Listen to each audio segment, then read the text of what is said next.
ریاستی اداروں پر حملہ ہر ملک میں جرم ہے، کچھ لوگ سیاسی احتجاج چاہتے ہیں، قانون ہاتھ میں لینے والوں کو نتائج کا سامنا کرنا پڑے گا۔ نگراں وزیر اعظم انوار اللہ کاکڑ کہتے ہیں ریاست قانون کو ہاتھ میں لینے والوں کے خلاف آئین کے مطابق اقدام کرتی ہے۔ معاشرے کے مختلف طبقوں میں تصادم غلط ہے۔ الیکشن 8 فروری کو ہی ہوں گے، کوئی گروہ کسی کو جیل میں نہیں ڈال سکتا، ہمیں قانون کو ہاتھ میں نہیں لینا چاہیے۔ نے محسوس کیا کہ یہاں قومیت اور اس سرزمین کے لیے کوئی جنگ نہیں ہو رہی ہے، بلوچوں کا خون بلوچوں کے ہاتھوں کروایا گیا۔ اس تمام سازشوں میں خاص کر انڈیا کا ہاتھ ہے، اور انڈیا سے پیسے لے کر وہ یہاں پر اپنے ہی بلوچوں کا خون بہا رہے ہیں۔ کالعدم بی این اے کمانڈر 70 ساتھیوں سمیت قومی دھارے میں شامل کالعدم کمانڈر سرفراز بنگلزئی کہتے ہیں پاکستان کے خلاف سازش میں بھارت ملوث ہے، اب بھی بہت سے لوگ افغانستان میں بیٹھے ہوئے ہیں، پچھلی اور موجودہ افغان حکومت ان کی مدد کرتی ہے، کالعدم تنظیم مقاصد کے لیے خواتین کا استعمال کر رہی ہے، بھارت سے پیسے لے کر اپنے ہی لوگوں کا خون بہایا، نام نہاد آزادی کے نام پر ہزاروں بلوچوں کو ناحق قتل کیا۔ نگراں وزیر اطلاعات اور نگراں وزیر داخلہ بلوچستان کے ہمراہ پریس کانفرنس میں سرفراز بنگلزئی کا اعتراف، کہا جن افراد کو نقصان پہنچا ان سے معافی چاہتا ہوں۔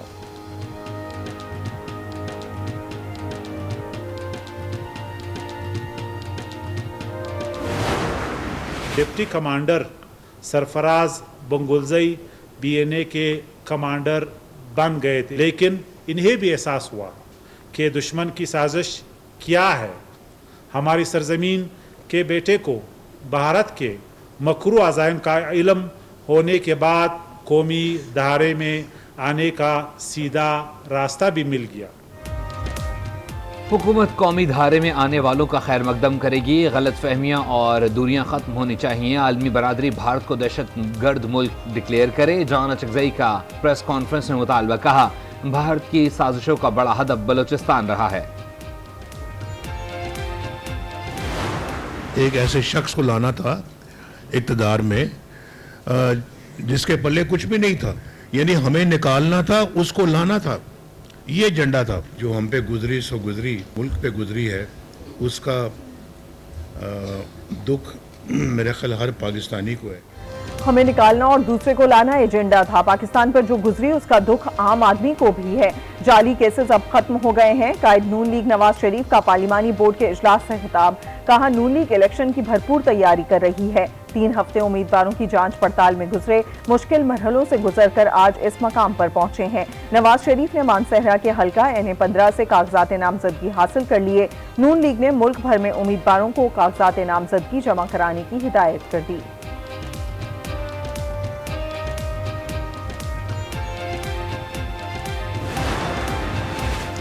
بانی پی ٹی آئی 3 حلقوں سے الیکشن لڑیں گے، بیرسٹر علی ظفر کا اعلان، کہا کاغذات نامزدگی جمع کرانے سے روکنا جمہوری عمل نہیں ہے، کارکنوں کو ہدایات کر دی گئی ہیں کہ اپنے کاغذات فائل کر دیں۔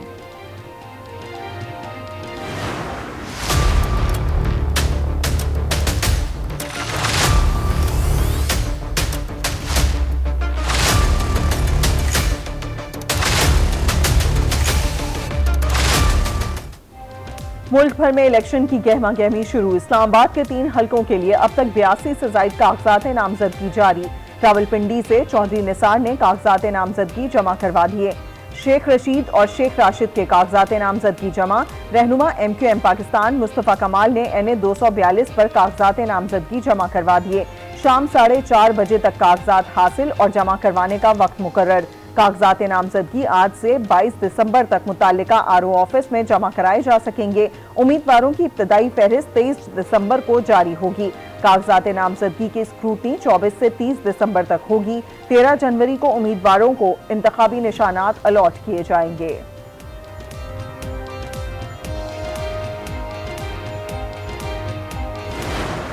یہاں پر اس شہر میں 15 سالوں سے صوبائی حکومت خاطر خواہ کوئی کام نہیں کر سکی، ہم آخری کام جو ہے شہر میں ہمارے ہی زمانے کا ہوا ہے، پوری کراچی کیا پورے سندھ میں 22,000 ارب روپے کلیم کیا جاتا ہے پرونچل گورنمنٹ کی طرف سے خرچ ہوئے۔ 15 سال سے حکمراں جماعت نے کوئی کام نہیں کرایا، یہ سندھ میں 15,000 ارب خرچ کرنے کا دعویٰ کرتے ہیں۔ پیپلز پارٹی شہر کے کسی ایک یوسی کو ماڈل نہ بنا سکی۔ مصطفیٰ کمال کی تنقید، کہا ہم نے پہلے بھی شہر کی خدمت کی، آئندہ بھی کریں گے۔ ایم کیو ایم پاکستان کا کاغذات نامزدگی جمع کرانے کی تاریخ میں توسیع کا مطالبہ۔ کنوینر ڈاکٹر خالد مقبول صدیقی نے چیف الیکشن کمشنر کو تحریری درخواست جمع کرا دی۔ درخواست میں لکھا کاغذات نامزدگی کے لیے 3 دن کا وقت بہت کم ہے، تاریخ بڑھائی جائے۔ دورہ امریکہ میں آرمی چیف کی امریکی تھنک ٹینک اور میڈیا سے خصوصی گفتگو۔ ISPR کے مطابق آرمی چیف نے علاقائی سلامتی اور دہشت گردی پر پاکستان کے نقطۂ نظر کو اجاگر کیا۔ آرمی چیف نے مسئلہ کشمیر کو کشمیری عوام کی امنگوں اور اقوام متحدہ کی قراردادوں کے مطابق حل کرنے پر زور دیا۔ کہا کشمیر عالمی سطح پر تسلیم شدہ تنازع ہے، کوئی بھی یک طرفہ اقدام تنازع کی نوعیت کو تبدیل نہیں کر سکتا۔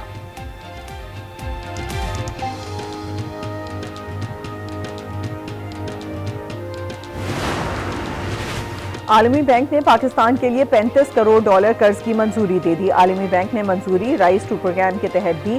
مقصد مالیاتی انتظام، پائیدار اور اقتصادی ترقی کو فروغ دینا ہے۔ عالمی بینک کا کہنا ہے کہ پاکستان کو مالیاتی ساختی اصلاحات کی ضرورت ہے۔ پروگرام محصولات کو بڑھانے کے لیے تیار کیا گیا، جس سے پاکستان کو پاور سیکٹر کی بہتر انتظامات میں مدد ملے گی۔ رائز ٹو پروگرام ٹیکس، توانائی اور کاروباری موسمیاتی اصلاحات کے پہلے مرحلے کو مکمل کرتا ہے۔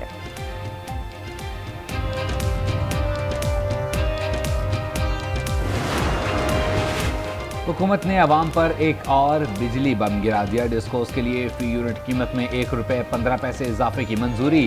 نیپرا کی جانب سے نوٹیفیکیشن جاری، اضافے کا اطلاق کے الیکٹرک سمیت تمام صارفین پر ہوگا۔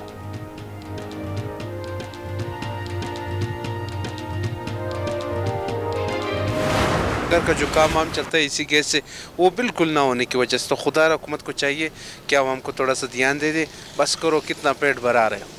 غریب جو سردی سے مر رہا ہے، پہلے جو لکڑیاں بندہ خرید سکتا تھا، اب لکڑیاں بھی نہیں خرید سکتے۔ ملک بھر میں گیس لوڈ شیڈنگ سے عوام پریشان۔ شہری کہتے ہیں گیس بلوں میں اضافہ تو کر دیا مگر گیس غائب ہے، انتظامیہ کوئی جواب نہیں دیتی۔ نگراں وزیر اعلیٰ سندھ مقبول باقر کی ہدایت کے بعد آج سندھ نے کراچی پورٹ پر کھڑی بسوں کے لیے فنڈز جاری کر دیے۔ مقبول باقر نے کہا کہ محکمہ ٹرانسپورٹ کو ہدایت کی ہے کہ 1 ہفتے میں تمام ادائیگیاں کریں اور بسوں کو جلد از جلد سڑکوں پر لایا جائے۔ کراچی میں ٹرانسپورٹ کا حل سرکولر ریلوے اور BRT کی تمام لائنوں کے کام کرنے سے ممکن ہے۔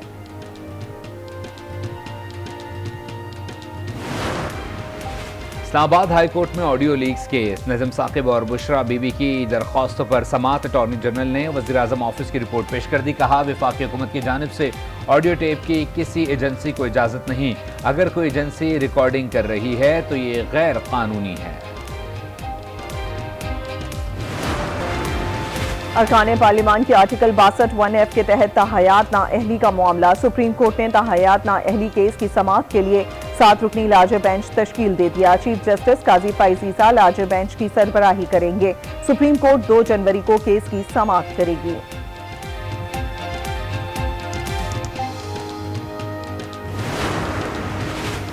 توشہ گاڑیوں کا ریفرنس، نواز شریف، آصف علی زرداری اور یوسف رضا گیلانی سمیت دیگر ملزمان کے خلاف سماعت۔ احتساب عدالت نے 4 جنوری تک نیب سے رپورٹ طلب کر لی۔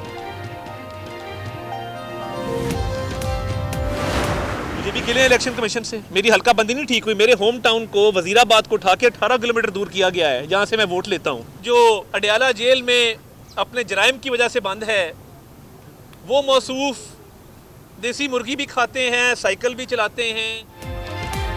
حلقہ بندیوں پر ہماری گزارشات سن لی جاتی تو اچھا ہوتا۔ حلقہ بندیوں کے فیصلوں سے اتفاق نہیں کرتے۔ لیگی رہنما عطا طاہر کی میڈیا سے گفتگو۔ کہا اڈیالہ جیل میں چکن کھائی جا رہی ہے اور سائیکل چلائی جا رہی ہے۔ اڈیالہ جیل میں وہ ایسے ہیں جیسے بچے کو پلے لینڈ میں چھوڑ دیا گیا ہو۔ جرائم کا حساب دینا ہوگا اور خمیازہ بھی بھگتنا پڑے گا۔ نواز شریف صاحب نے جن کو بادشاہ سلامت بنا کر یہاں پر لانے کی کوشش کی جا رہی ہے اور عملاً ان کو وہی پروٹوکول حاصل ہے، حالانکہ ان کا آج تک کا اسٹیٹس ایک مجرم کا اسٹیٹس ہے۔ اس وقت ان کی کیفیت جو ہے بہت بڑے لاڈلے کی کیفیت ہے۔ نواز شریف کو بادشاہ سلامت بنا کر لانے کی کوشش کی جا رہی ہے۔ نواز شریف کی کیفیت بہت بڑے لاڈلے والی ہے۔ امیر جماعت اسلامی کراچی حافظ نعیم الرحمان کی نیوز کانفرنس۔ کہا پانی بجلی گیس فراہم کرنا حکومت کی ذمہ داری ہے، حافظ نعیم کا گیس لوڈ شیڈنگ ختم کرنے کا مطالبہ۔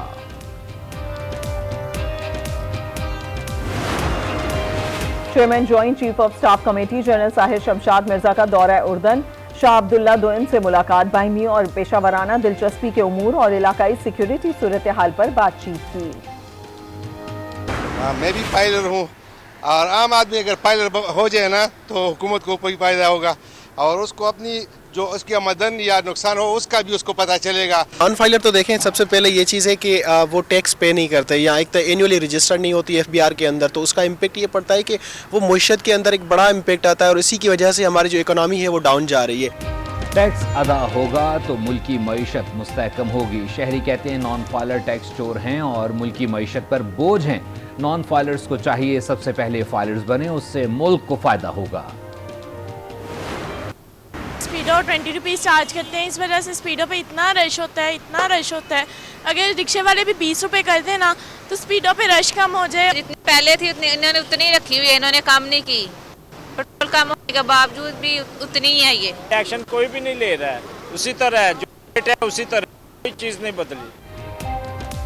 پیٹرولیم مصنوعات کی قیمتوں میں کمی کا فائدہ عوام کو منتقل نہیں کیا جا سکا، سرکاری ٹرانسپورٹ سمیت نجی ٹرانسپورٹرز نے کرایوں میں کمی نہیں کی، شہری پرانے کرایوں پر سفر کرنے پر مجبور۔ نگراں وزیر اعلیٰ پنجاب محسن نقوی کی زیر صدارت اجلاس 737 تھانوں کی تعمیر و مرمت اور بحالی پروجیکٹ پر کام کا جائزہ، 40 اسمارٹ پولیس اسٹیشنز کی تکمیل کے لیے ڈیڈ لائن مقرر، محسن نقوی کی ہر بے زمین تھانے کے لیے اراضی مختص کرنے کی ہدایت۔ غیر قانونی افغان باشندوں کی وطن واپسی کا سلسلہ جاری، گزشتہ روز 1700 سے زائد افغان شہری اپنے ملک واپس چلے گئے۔ پاکستان چھوڑنے والے غیر قانونی افغان باشندوں کی کل تعداد 4,40,124 تک پہنچ چکی ہے۔